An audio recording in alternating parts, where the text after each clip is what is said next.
پھر میں یہ بتا دوں گا کہ انگوٹھی کس نے چرائی ہے اور کس طرح چرائی تھی۔ کیکڑے کے لہجے میں اتنا اعتماد تھا کہ اس کی آنکھیں ملازم کے چہرے پر اس طرح گڑی ہوئی تھیں کہ ملازم گھبرا گیا، مگر فوراً ہی اس نے اپنے آپ پر قابو پایا اور کیکڑے سے عام انداز میں باتیں کرنے لگا۔ مگر کیکڑا بھی کایا تھا، اس نے تاڑ لیا تھا کہ ضرور دال میں کچھ کالا ہے، اور جب ملازم نے پھر کہا کہ ٹھیک ہے، کچھ اور حساب لگا کر بھی دل ٹھنڈا کر لیجئے، آخر تو قلعی کھلی ہے، تو کیکڑے نے کہا اچھا ٹھہرو ذرا میں کھانا کھا لوں پھر برتن لے جاؤ، مجھے بہت کام کرنا ہے۔ ملازم ٹھہر گیا۔ کیکڑے کے کھانا کھانے کے بعد جب ملازم جانے لگا تو کیکڑا بولا ہاں ذرا جاتے جاتے میری بیگم کو آواز دے کر میرے پاس آنے کو کہنا، وہ اپنے کمرے میں ہوں گی۔ ملازم چلا گیا۔ تھوڑی دیر بعد جب کیکڑے کی بیوی آئی تو کیکڑے نے سارا واقعہ اسے سنایا۔ کیکڑے کو اور اس کی بیوی کو ملازم پر شک ہو گیا تھا، اس کی تصدیق کے لیے دونوں نے مل کر سوچنا شروع کیا۔ دوسرے دن پہلے تو کیکڑے نے بادشاہ سے کہا کہ ایک بڑے سے کاغذ پر گم شدہ انگوٹھی کی تصویر بنوائیے۔ پھر ایک کاغذ پر ایک بڑے بڑے دائچے اور 12 برجوں کے نقشے بنا کر وہ کیکڑے نے اپنے کمرے میں ایک قد آدم الماری کے دروازے پر لٹکا دیے اور اس کی سیدھی طرف انگوٹھی کے نقشے والا کاغذ چپکا دیا۔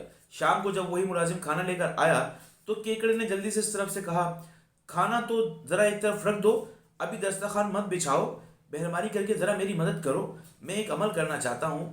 ملازم نے کھانا ایک طرف رکھ دیا اور کیکڑے کے پاس گیا۔ کیکڑے نے اس سے کہا اپنا دایاں ہاتھ انگوٹھی کے اس نقشے پر رکھو اور بایاں ہاتھ دوسرے کاغذ پر سیاروں کے 12 برجوں کے ناموں کے بیچ رکھو۔ کیکڑے نے ملازم کو نقشہ دکھاتے ہوئے کہا۔ ملازم ذرا ہچکچایا۔ کیکڑے نے کہا ڈر کیوں رہے ہو؟ جواب میں ملازم خاموشی سے اپنے ہاتھوں کو کیکڑے کے کہنے کے مطابق دونوں نقشوں پر رکھ کر کھڑا ہو گیا۔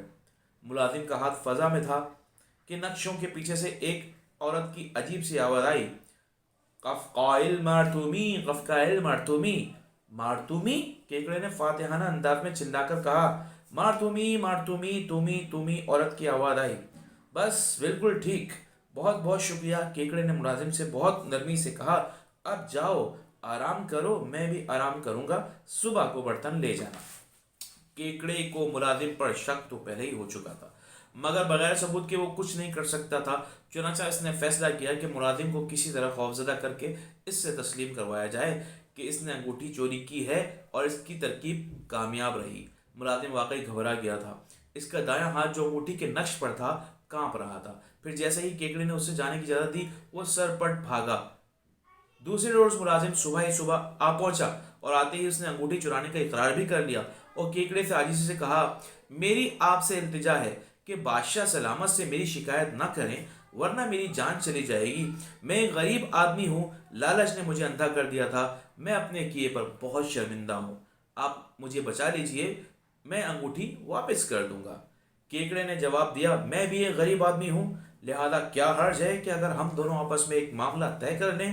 ہاں مگر اگر تم پھانسی سے بچنا چاہتے ہو تو انگوٹھی کی واپسی کے ساتھ 20 اشرفیوں کا انتظام بھی کرنا ہوگا، یہ کام آج تک ہو جانا چاہیے۔ ملازم پہلے تو اشرفیوں کا نام سن کر تھوڑی سی اکڑ مکڑ کرنے لگا، مگر بعد میں کیکڑے کے خوف سے راضی ہو گیا۔ شام کو ملازم انگوٹھی اور 20 اشرفیاں لے کر کیکڑے کے پاس آیا۔ کیکڑے نے اشرفیاں گن کر اپنے پاس رکھیں، انگوٹھی کو اچھی طرح دیکھا اور اطمینان کر لینے کے بعد کہا اچھا اب یہ انگوٹھی لے کر وہ سامنے تالاب کے جو کنارے پر سفید ہنس دانا چگ رہا ہے، وہ جس کے گلے میں سکھ کنٹھا ہے، اسے جا کر یہ انگوٹھی نکلوا دو، یعنی اس کے پیٹ تک پہنچا دو۔ میں یہاں کھڑے کھڑکی سے دیکھ رہا ہوں، کھلانے سے پہلے انگوٹھی کو تھوڑے سے گندے ہوئے آٹے میں لپیٹ دینا تاکہ وہ ہنس آسانی سے آٹا سمجھ کر کھا جائے۔ ملازم باہر گیا، کیکڑا کھڑکی سے دیکھتا رہا۔ جب ملازم نے ہنس کو انگوٹھی نگلوا دی تو کیکڑے نے جھٹ اپنا خصوصی لباس پہنا اور بادشاہ کے خاص خادم کے پاس جا کر بادشاہ سے ملنے کی درخواست کی۔ بادشاہ تو پہلے ہی سے بے چینی سے اس کا منتظر تھا، اطلاع ملتے ہی اپنے سامنے بلوا لیا۔ کیکڑے نے ادب سے کورنش بجایا اور پھر بولا جہاں پناہ کا اقبال بلند ہو، بڑی جاں فشانی کے ساتھ آخر اس ناچیز کو آپ کی انگوٹھی کی اطلاع مل چکی ہے، غلام مبارکباد دینے کے لیے حاضر ہوا ہے کہ جناب انگوٹھی کا سراغ مل گیا ہے۔ تو کہاں ہے انگوٹھی؟ بادشاہ نے نہایت بے قراری سے پوچھا۔ جلدی جاؤ اور مجھے بتاؤ۔ کیکڑے نے ادب سے کہا عالم پناہ، میرا علم بتاتا ہے کہ انگوٹھی آپ نے ایک روز اتار کر اپنی خوابگاہ کی کھڑکی پر رکھ دی تھی، وہاں سے وہ نیچے گر گئی، اور محل کے تالاب میں جو سب سے بڑا ہنس ہے، جس کے گلے میں سرخ کنٹھا ہے، وہ نیچے دانا چگ رہا تھا، اس نے وہ انگوٹھی نگل لی۔ اس وقت انگوٹھی اس کے پیٹ میں ہے۔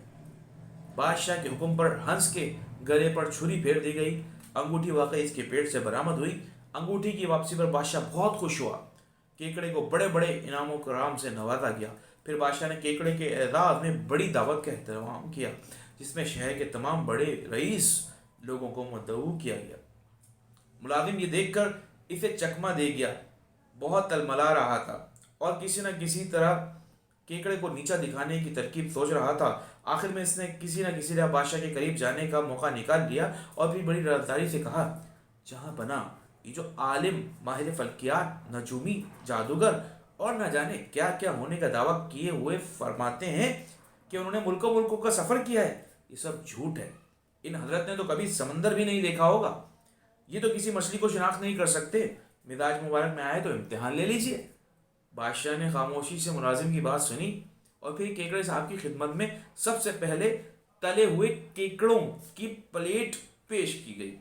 کیکڑے کو بادشاہ نے مہمان خصوصی کے طور پر اپنے ساتھ بٹھایا تھا۔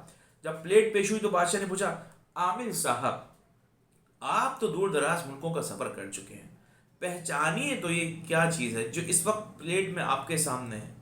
اب کیکڑا بڑا سٹ پڑایا، کیونکہ اس وقت وہ عالم اور عامل تھا، کوئی کیکڑا نہیں تھا، تو اس وقت اسے معلوم ہی نہیں تھا کہ وہ یہ کیا چیز پلیٹ میں دیکھ رہا ہے۔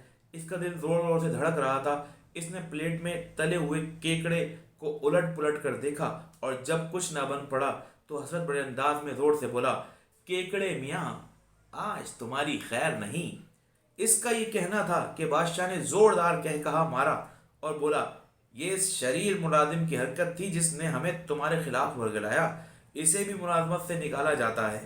اور اس ملازم کو بلا کر فوراً ہی ملازمت سے نکال دیا۔ پھر کیکڑے اور اس کی بیوی کو بادشاہ نے اپنی خاص سواری پر اس کے گاؤں روانہ کیا۔ گاؤں پہنچنے پر کیکڑے کی بڑی آؤ بھگت کی گئی اور دونوں میاں بیوی خوشحالی میں زندگی بسر کرنے لگے۔